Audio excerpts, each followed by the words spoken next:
What's going on, guys? So I am here with William Thompson, who is a contributing writer for Coyote and Crow. William, how's it going? It's going really well. It's been a really great convention so far. Good, absolutely. There's a lot of great cultural things going on out here, and you have a panel and workshop coming up, right? Yeah, that's right. So tomorrow morning I'm doing a workshop that will be a character creation activity for Coyote and Crow. So help people learn how the game system works, create their first character, and learn a little bit about the world and how it fits together. Yeah. Nice. Okay, so Coyote and Crow is an RPG, right? Yeah. So can you tell me more about that? Because that sounds so fascinating. Yeah, Coyote and Crow is a tabletop role-playing game. So in the same veins as something like Dungeons and Dragons that you might have heard of.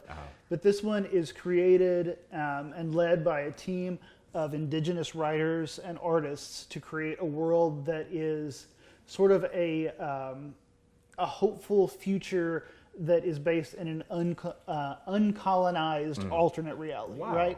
So the world of Coyote and Crow is basically, what if 700 years ago some climate disaster happened, right? And it changed the course of the future. And these continents that we've come to call North and South America were never colonized, and they developed in a completely different way. And so on top of that, it also incorporates in a lot of fantastical elements.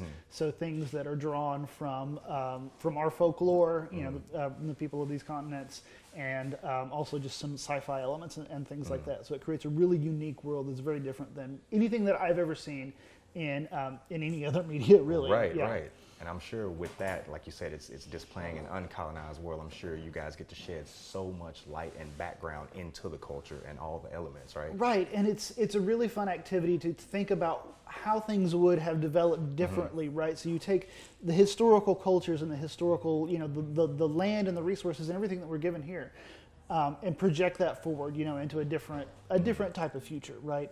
So it really does let you kind of think about that in a new way and kind of build out this new world and these new stories in a way that, it's a really interesting exercise as a storyteller. Right, you know? right. Yeah. Absolutely. And obviously being at this Museum of Native American Culture, and speaking of Coyote and Crow, indigenuity is a term that comes up, and we have to talk about that. What does that mean to you?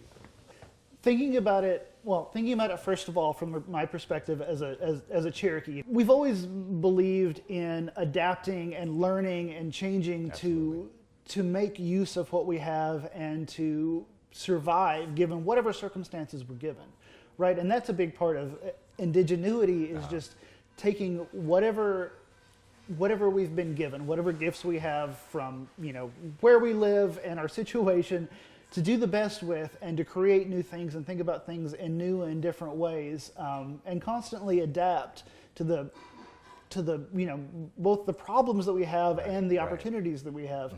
And I think that's probably like the best definition I could give on that from my perspective. Absolutely, I appreciate that, man. I myself am fascinated in taking a more in-depth look and learning about Coyote and Crow and everything you guys have done. So I appreciate you for your time and speaking with me, man. Well, thank you so much. Absolutely.